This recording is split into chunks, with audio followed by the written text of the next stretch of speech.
नमस्कार, स्वागत है आपका आदिशक्ति पीताम्बरा परिवार में। आज हमारे पीताम्बरा परिवार के एक सब्सक्राइबर हैं, उन्होंने कच्चा कलुआ, जिसे पिट्ठू राक्षस भी कहते हैं, अपने परिवार में उसके बुरे प्रभाव और जीवन बर्बाद कर देने वाली एक सत्य घटना को आप लोगों के साथ शेयर किया है। ये पीताम्बरा परिवार से जुड़े हुए हैं और उन्होंने हमारा चैनल सब्सक्राइब कर रखा है। इन्होंने व्हाट्सएप किया है और अपनी पहचान छुपाने के लिए कहा है। इन्होंने लिखा है, नमस्ते माँ जी, मैं आपका चैनल रेगुलर देखता हूँ और लोगों के अलग अलग साधनाओं के अनुभव सुनता रहता हूँ। मुझे बड़ा ही अच्छा लगता है, मन में खुशी होती है। मैं आपसे अपना एक भयानक अनुभव शेयर करना चाहता हूँ और लोगों को अवेयर भी करना चाहता हूँ कि कच्चा कलुआ कैसे लोगों का जीवन बर्बाद कर देता है, जैसे मेरे घर में हो रहा है। मैं और मेरा भाई दो ही भाई हैं, वो बड़ा है और मैं छोटा हूँ। हम दोनों बचपन में साथ ही रहे हैं, खेले हैं, कूदे हैं, स्कूल साथ गए हैं। बड़ा ही हम दोनों में प्यार प्रेम था, लेकिन इस प्यार प्रेम को जैसे हमारी नज़र ही लग गई जब मेरी बड़ी भाभी घर में शादी करके आई। पहले तो सब कुछ ठीक था, लेकिन फिर धीरे धीरे कुछ परेशानियां होने लगी। इस बीच पिताजी की डेथ हो गई और कुछ सालों बाद मेरी माताजी की भी डेथ हो गई। मेरी शादी उसके बाद ही हुई थी। ये एक लंबे अंतराल की बातें हैं, लेकिन मैं अपनी स्थिति को आप सबके सामने क्लियर करके रखना चाहता हूँ। दोस्तों, इन्होंने लिखा है दोस्तों और बताया है कि मैं बड़ा ही परेशान रहने लगा हूँ। कारण इसका ये है कि जीवन में मेरी भाभी ने जो हमारा बर्बादी करने में कोई कसर नहीं छोड़ा है। ये आगे लिखते हैं, आप सारे मेरे अच्छे दोस्त हैं, पीताम्बरा परिवार के सारे भाई बहन हैं, अच्छे दोस्त हैं। तब अपने जीवन की सच्चाई आपको बताता हूँ। मेरी भाभी के जो पिताजी हैं वो किसी तांत्रिक से मिले बैठे हैं और उन्होंने शायद कुछ सिद्धियां भी कर रखी हैं।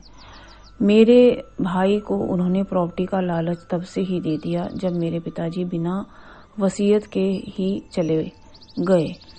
मेरा जो भाई है वो इतना लालची नहीं था, लेकिन ना जाने भाभी ने दिमाग में क्या भर दिया और उनका दिमाग बिल्कुल ही खराब हो गया।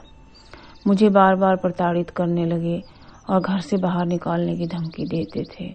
मेरी पत्नी काफ़ी कुछ उनको कहना चाहती थी, पर मैंने कहा कि बड़े भाई हैं, मर्यादा को नहीं छोड़ना चाहिए।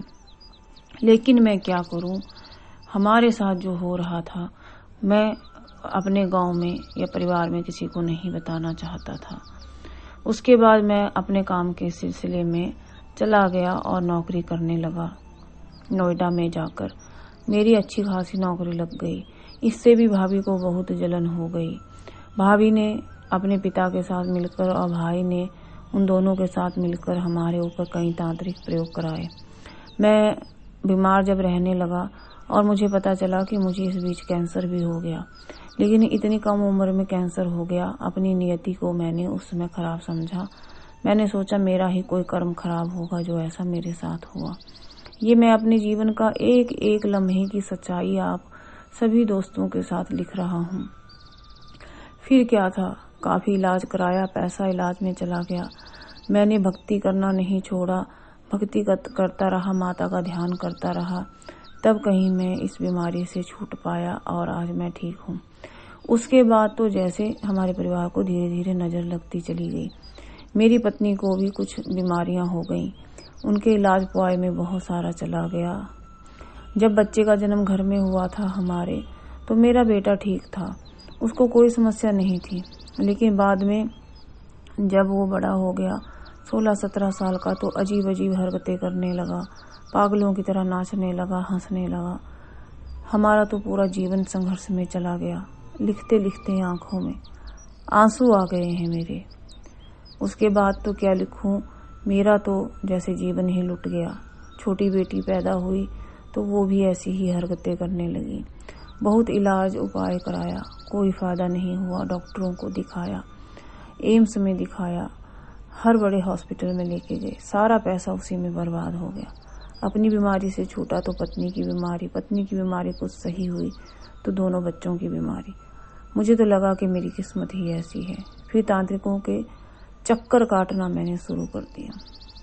तब किसी खास तांत्रिक से मुझे ये पता चला कि मेरे भाई भाभी ने अपने पिता के साथ मिलकर हमारे ऊपर कच्चा कलवा छोड़ा है, जो मेरे बच्चों को जाकर लगा है।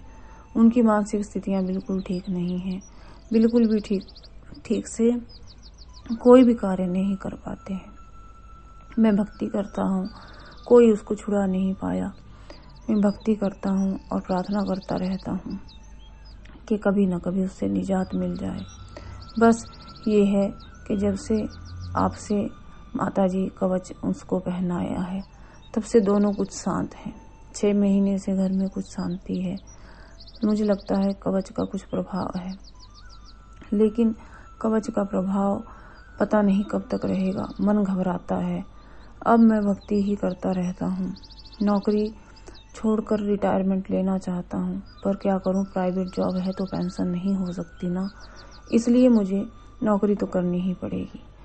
माताजी आशीर्वाद देना और दोस्तों मेरे दोनों बच्चों के लिए प्रार्थना करना, ताकि वो कच्चा कलवा मेरे बच्चों को फिर से कोई प्रभाव न डाल पाए। जब तक कवच है तब तक तो मेरे बच्चे शायद सुरक्षित ही हैं। ना जाने किसी दिन कवच को कुछ हो गया तो मेरे बच्चों का क्या होगा। माताजी आप अपना आशीर्वाद देना और मैं अपने दोस्तों से, पीताम्बरा परिवार के सदस्यों से, भाई बहनों से, सभी लोगों से ये दोनों हाथ जोड़कर विनती करता हूँ कि मेरे दोनों बच्चों के लिए प्रार्थना कीजिए।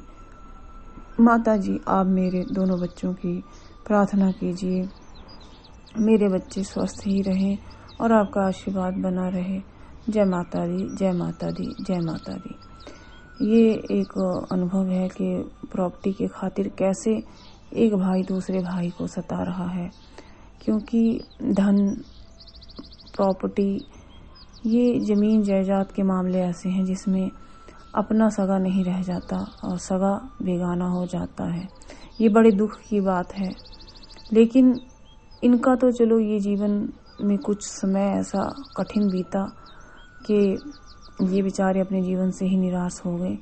लेकिन सोचो उन लोगों की जो इनके बड़े भाई हैं, भाभी हैं या उनके पिता हैं, कि उनका क्या हश्र होने वाला है। क्योंकि जो उन्होंने गलत कर्म किया है, जो उन्होंने अपने भाइयों को सताया है, अपनी भाभी को सताया, उनके बच्चों को सताया है, उसको उसका दंड तो अवश्य में भी मिलेगा। मनुष्य जान नहीं पाता है कि बुरे कर्म का प्रभाव क्या है, लेकिन बुरे कर्म का फल तो आता ही आता है। तब तो उनको उस कर्म फल से कोई भी नहीं बचा सकता है। ना जाने उनकी कितनी दुर्गति होने वाली है।